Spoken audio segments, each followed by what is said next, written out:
Hi, Dr. Lindsey here. This is a short video that is a 3-year update on a 2500 graft case up front in a younger patient with a significant color contrast.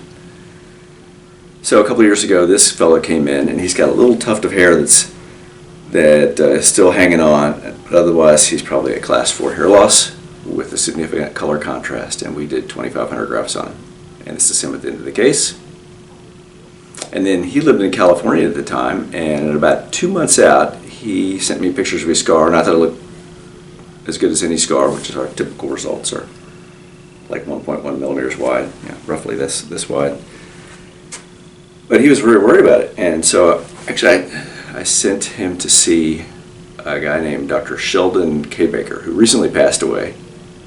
And Dr. K. Baker was friends with Paul Davis, who was my fellowship director, and I knew that Dr. K. Baker is a very interesting, fun fellow who did both face stuff and hair stuff like me. And Dr. K. Baker emailed me back that it was an awesome scar and reassured the patient, and I didn't hear any more about it. And then about a month ago, I get an email from this fellow who lives in Miami now, who wanted to add some hair to the back of his head. And so he flew up, and we'd not do an interview, but here he is before and 2.5 to 3 year results from 2500 grafts up front, in the front.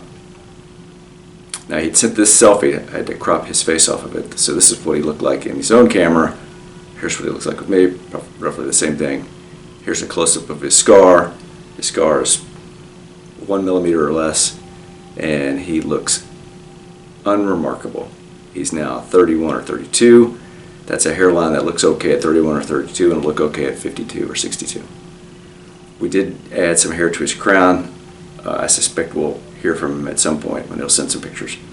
But in summary, this is a younger guy with a color contrast who got 2500 grafts and looks fantastic at 3 years. We do these all the time. If I can help you, please give me a call. Thank you.